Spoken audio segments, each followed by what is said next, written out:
Welcome to the Kitsap Publishing Deep Dive podcast with myself, Jack Bennett, and Emily Waters. Join us as we explore books, current events, history, politics, health, and more. Let's dive in.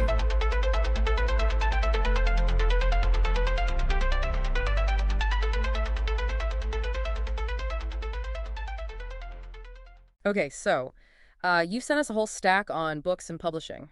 Are you gearing up to start your own book club? Or penning the next bestseller? Or just a bookworm at heart? Well, whatever the reason. You've piqued our curiosity too. It seems like the world of books is on the brink of a massive transformation. And we're about to take a deep dive into all of it. Yeah. What I find fascinating is that this isn't just about how people are reading. It's about who holds the reins of storytelling. We're witnessing a power shift in who gets to decide what stories are told and how they reach the world. I see what you mean. It's like the whole publishing landscape is in a state of flux. We've got these excerpts from a document called The Future of the Book Publishing Industry, which paints a pretty vivid picture of these changes. We're going to unpack that. And also delve into why books themselves, even in our digital world that's constantly vying for our attention, still hold such immense value. Exactly. It's about understanding how this age-old form of communication is evolving and adapting to remain relevant in the digital age. Right. So let's jump right in. Let's talk about traditional publishing. Is it really dying? The numbers from the U.S. Bureau of Labor Statistics and the Association of American Publishers paint a somewhat stark picture. Employment in book publishing has taken a nosedive, plummeting by about 40% since 1997. Even revenue saw a dip of 2.6% in 2022. Those figures definitely point to an industry undergoing a significant transition. This decline, however, isn't happening in isolation. It's intricately linked to a confluence of factors, including the changing landscape of how people read, the meteoric rise of digital media, and even growing dissatisfaction among authors with traditional publishing contracts. You've touched upon a really crucial point. It's not just about numbers, it's about the dynamics of power. When we talk about power dynamics in publishing, we're referring to who has the authority to decide what gets published, who reaps the financial rewards, and whose voices are amplified. For a long time, traditional publishing houses have held this power, but now things seem to be shifting. Absolutely. And this is where the rise of self-publishing and platforms like Reprospace come into the picture. Consider this. In 2023 alone, over 2.6 million self-published titles were recorded, marking a 7.2% surge from the previous year, according to Publishers Weekly. This Reprospace platform seems to be at the heart of this shift in power. Can you break down how it actually works for authors? It's quite fascinating, actually. Reprospace empowers authors by granting them complete control over their content and its presentation. It's a direct response to the constraints that many authors felt. Within the traditional publishing system, for instance, the Future of Book Publishing document highlights the story of author X, who, after being rejected by numerous traditional publishers, turned to Reprospace to successfully launch a niche genre novel that went on to garner critical acclaim. The platform gives authors the freedom to design their books, manage the distribution, and essentially become their own publishers. So it's like cutting out the intermediary and establishing a direct connection with readers. In a way, yes. And what's particularly significant is that it's democratizing the world of publishing. It allows diverse voices, those who may have been overlooked by traditional gatekeepers, to share their narratives with the world. It's not solely about established authors. It's about fostering opportunities for fresh, emerging talent. That's incredible. It's like opening up the floodgates to a sea of stories that might have otherwise remained hidden. But wouldn't this also raise concerns about quality control in publishing? That's a valid point. The democratization of publishing does come with its own set of challenges. However, platforms like Reprospace are actively addressing these concerns. They have robust systems in place for quality control, including editorial feedback, community reviews, and plagiarism detection tools. So it's not just a free-for-all where anything goes. Not at all. There's a structure in place to ensure a certain standard of quality, while still empowering authors to retain control over their creative vision. This is really shedding light on the evolving landscape of publishing. But even amidst all these changes, we can't overlook the enduring value of books themselves. Even with the rise of digital media, books still hold a special place in our hearts and minds. Absolutely. What I find truly captivating about this whole conversation is that even in a world obsessed with the latest gadgets and instant gratification, books continue to offer something unique and irreplaceable. They provide depth, focus, and a chance to truly immerse oneself in topic or story. Reading this document made me reflect on my own reading habits. I find that in a world of endless scrolling and fleeting attention spans, books offer a sanctuary for depth thinking and focused engagement. They demand that we slow down, contemplate ideas, and wrestle with complex narratives. Precisely. And that's what sets books apart. From the constant barrage of information we encounter online, with articles or social media posts, we often get snippets of information, often out of context. But with a book, we're diving deep into a specific subject or story. Following a structured argument or narrative, this allows us to truly absorb and process information in a meaningful way. It's like the difference between skimming the surface of a vast ocean and plunging into its depths to explore its hidden treasures. That's a beautiful analogy, and this depth of engagement is precisely what makes books so valuable in a world that's increasingly geared toward superficial interactions and fleeting moments of attention. But in this digital age, where everyone is constantly bombarded with information, how do books manage to stand out and captivate our attention? I think one of the key reasons is that books provide a much-needed antidote to the distractions that permeate our modern lives. Think about it. With all the notifications, emails, and social media updates vying for our attention, our brains are constantly being pulled in a million different directions. It's exhausting. It feels like our minds are being fragmented by this constant influx of information. Exactly. And that's where books come in. Reading a book requires us to shut out the external noise, to quiet the mental chatter, and to truly focus on the words on the page. It's like a mini vacation for your mind, a chance to disconnect from the digital chaos and reconnect with yourself. That's such a powerful way to put it. And it's not just about escaping the chaos, right? Reading a book also allows us to engage in deep, sustained thinking. We're following a line of reasoning, considering different perspectives, and formulating our own conclusions. Precisely. It's like a workout for our brains, strengthening our cognitive muscles and enhancing our ability to think critically and independently. So if I'm understanding this correctly, reading books can actually help us become more focused, more thoughtful, and better equipped to navigate the complexities of the modern world. Absolutely. And that's why this idea of books as antidotes to distraction is so profound. It's not just about entertainment or escapism.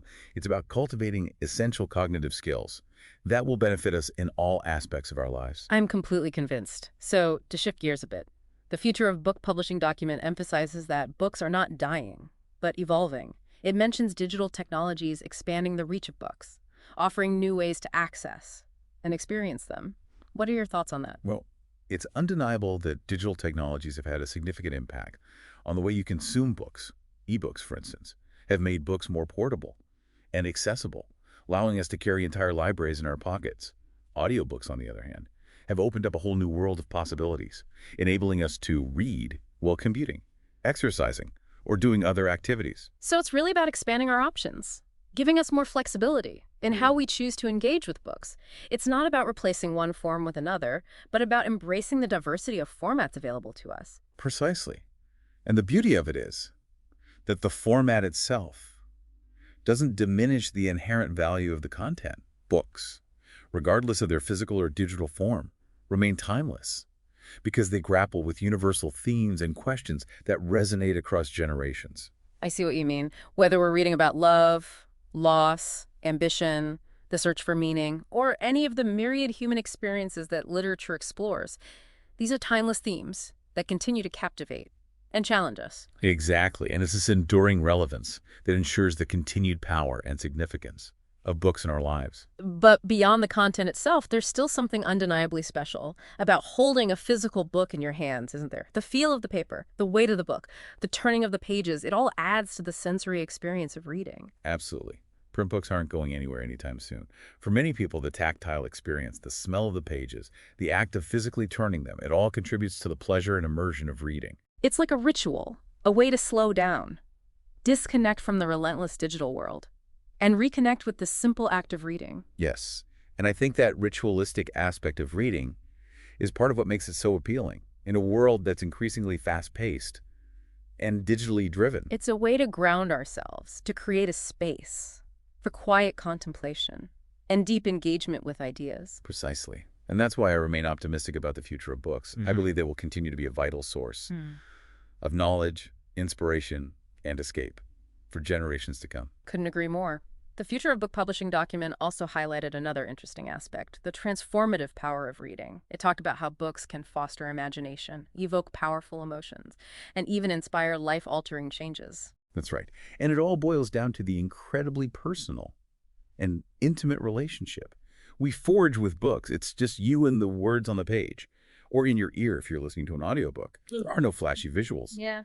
Or background music to dictate your experience. You're invited to create your own mental images, to infuse the words with your own emotions and interpretations. You're absolutely right. I've had those moments where I finish a book and I'm just in awe. It's like I've stepped out of my own life and into another world, experiencing emotions I didn't even know I was capable of feeling. Exactly. And that's what makes books so incredibly powerful. They have this remarkable ability to evoke emotions, challenge our beliefs, and even inspire us to make tangible changes in our lives. And it all feels so personal and lasting. Have you ever finished a book and felt like it had fundamentally shifted your perspective, expanded your understanding of the world, or even sparked a desire to take action in your own life?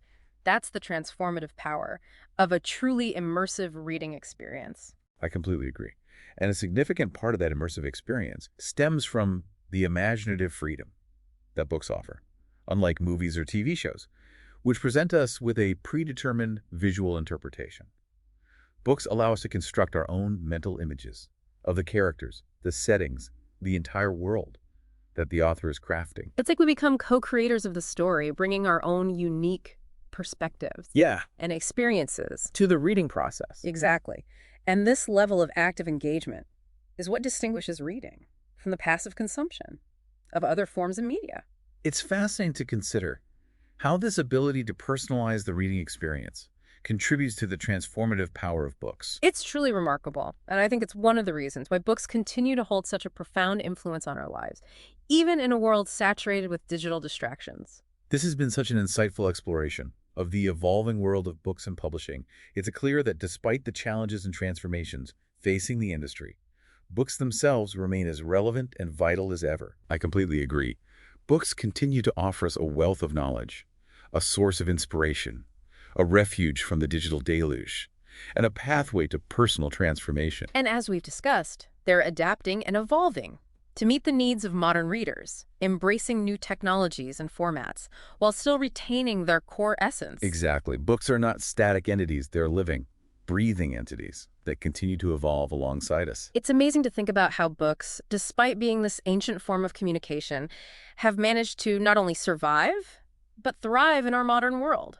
But I'm curious, with all this talk about self-publishing and new platforms, how do you see the types of books people are reading evolving in the future? That's a great question.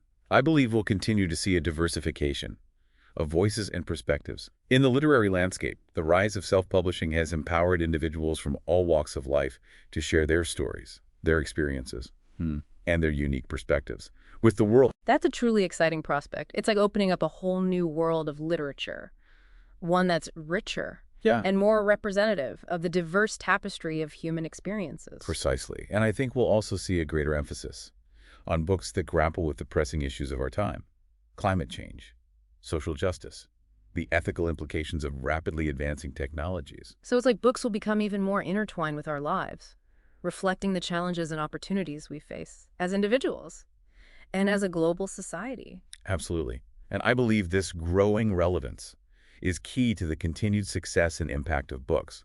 As long as they continue to engage with the questions, the dilemmas, and the aspirations that matter most to people, they will always find a receptive audience.